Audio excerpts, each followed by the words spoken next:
Hey, Steve Zook here. Welcome back to Pokesoo channel.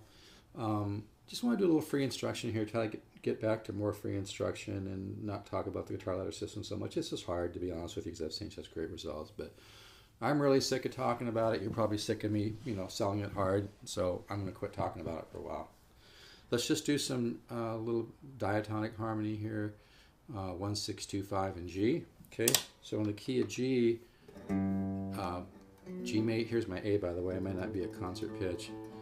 G major 7's a 1 chord, 6 chord, E minor 7, okay? So 6 chord, E minor 7, 2 chord, A minor 7. I'm not hitting the A string here, I'm kind of, and the 5 chord, so I'm going to have a dominant, meaning it has a flat 7. And a dominant chord, the 3rd and the flat 7 are very important. You can get rid of the root, you can get rid of the 5. But that's where you want to experiment. You want to get to know how different chords sound. You want to get to know the different color of different chords, depending on how you voice them. That's the whole art and science of music. That's where practice comes in, is trying different chords and different voicing. Every chord has a direction. Every chord has a tendency. Every chord has many, many different directions, and it wants to fit in with other chords and connect. And learning chord connection principles and learning to improvise is a huge part of growing as an artist and a musician, and getting to understand the art and science of music and learning to hear your own musical thoughts on a deeper level. It's a really great feeling. But anyway, you could also do the inversion like this. Okay, so you could do the inversion of the G major 7 with a 3rd in the bass. I like to use this chord. Ted Green used to love this chord, I took from him. So 1, 6, okay, 2, 5, or you could go 1, 6, add the 9th, and then add a sub there. So as opposed to the 5 chord, go to the flat 5 of the 5, just coming up like a D scale. So the flat 5 of the 5 gives you A flat, and that gives a nice modern sound. Okay, and I'm using a 13 flat 5, a major 13. The dominant's going to have a little different sound. Listen, here's the dominant. They both sound great. The whole idea is to try lots of different options, so you learn your instrument and learn how to paint, so to speak, with different chord color. Okay, so you can do that. You can come down here, do it down here. So 1 chord, okay, the 6 chord, minor 7, and then for some reason my ear hears this F. Major 13 flat 5. I don't feel like going into a big discussion of why I'm doing it. It's really important to listen to your ear and trust your ear, and if it sounds good, then get to know it. You don't always have to overanalyze things. I think it actually slows a lot of people down, okay? So anyway, 1, 6, 2, 5. You could come here, inversion. Here's a D dominant, okay?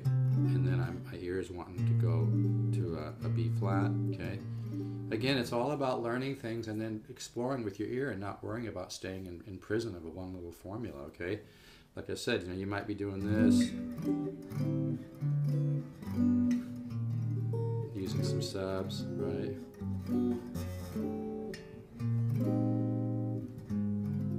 It's all about experimenting. Here's the inversion. And the more that you practice connecting chords, the more you're going to expand your chord vocabulary and your ability to put chords together and think of chords in groups of chords, and that's where the huge growth is going to occur. But anyway, it's good to have a starting point. Like say you're doing 1, 6, 2, 5 like this, minor 9, right?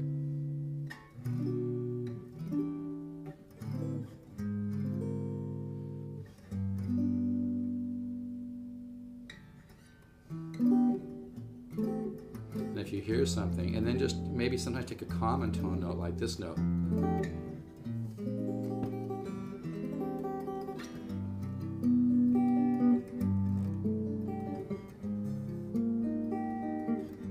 And experiment with adding, notes around one other note.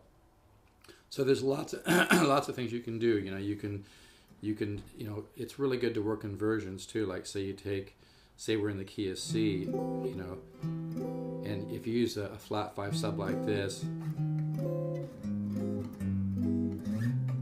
that gives you a nice flavor, right? So in C, obviously, the 6 would be A, right? Okay, the 2, 5. But if you go like this, you get some nice contrary motion there, right? So as opposed to going to the 6, which is A, you do the flat 5 of the 6, which is A flat, so you get this. I'm sorry, I'm mixing myself up here. So so then C, yeah, 1, 2, 3, 4, 5, 6 is A, and yeah, the flat 5 of A is E flat, so you get this. And this gives you some nice contrary motion, hear that? Because the bass goes up while the treble, the bass goes down while the treble goes up. So that gives you some nice contrary motion. See that?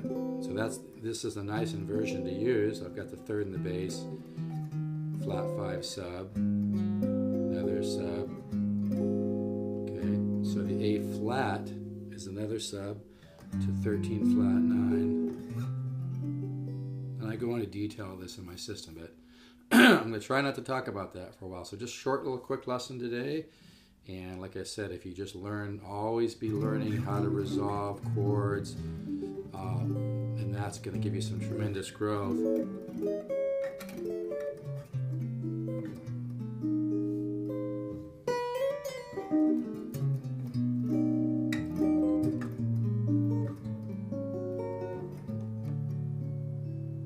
God, this guitar sounds good. $4.99 it is available. All right, take care, folks. Bye-bye.